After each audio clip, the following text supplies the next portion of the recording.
আসসালামু আলাইকুম। আমার এই বাচ্চাগুলো আজকে আসছে। এখন আমি এগুলো পানি দিব। এখানে কিছু খাবার ছিটা দিয়েছি, কারণ এখন ট্রেতে খাবার দিলে ওরা দলা হয়ে যেত। মানে প্রথম তো একটু হুমু খাইয়ে দলা হয়ে যেত, তো আমি একটু ছিটাই দিচ্ছি। কারণ বাচ্চাগুলো দেখেন সবগুলো একেবারে পারফেক্ট, তাপমাত্রাও মোটামুটি ঠিক আছে। আমি এখানে 700 বাচ্চার জন্য 100 ওয়ার্ডের যেহেতু আজকে সকালবেলা এখনও আর বাচ্চাগুলো কার্টন থেকে মাত্র ছাড়ছি, এখনও কোনো পানি স্পর্শ করে নেই। তো পানি খাওয়ার পরে বাচ্চাগুলো একটু ঠান্ডা অনুভব করে। এখন চঞ্চল আছে, তো যখন পানি দিব তখন বাচ্চাগুলো পানি খাওয়ার পরে অনেক সময় পানি খেতে যায় গলার নিচ দিয়ে ভিজে ফেলে। তো ভিজে ফেলার কারণে অনেক সময় একটু ঠান্ডা লাগে, তখন দলা হয়ে যায়।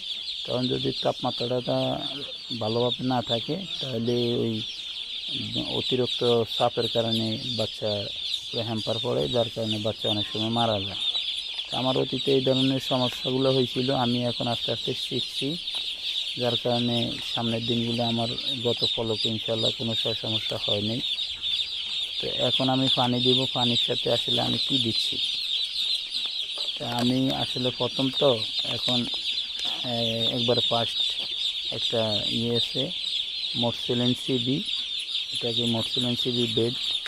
এটা বিভিন্ন রকমের কাজ করে, যেমন ঠান্ডা, তারপরে আপনার বাচ্চার নাভি শুকানো কাজে, বিভিন্ন পার্শ্ব প্রতিক্রিয়া যেন না হয় বা বাচ্চাগুলো অনেক দখল খেয়ে আসছে রকমের ইয়ে।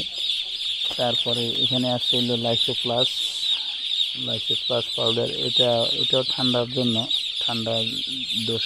কারণ প্রথম পানি খাওয়ার সাথে সাথে বাচ্চার গলায় এক রকমের এই ঠান্ডার ভাব চলে যায়। প্রথম পানিটা খাওয়ার সাথে সাথে ঠান্ডার একটা ইয়ে থাকে, বা পানির আমরা তো তাপমাত্রা নির্ধারণ করতে পারি না, যার কারণে পানিটা হয়তো ঠান্ডাও থাকতে পারে, গরমও থাকতে পারে।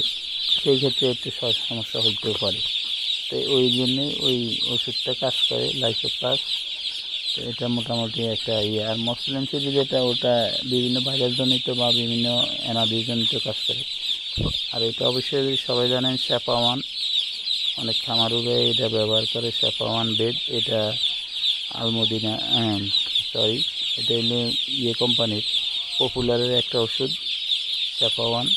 এটা অ্যান্টিবায়োটিক হিসেবে কাজ করে, যেমন বাচ্চা নাভি শুকানো, তারপর রোগ প্রতিরোধ ক্ষমতা হিসাবে বা অ্যান্টিবডি সৃষ্টি করে আর কি, অ্যান্টিবডি। তো আমি এখন একসাথে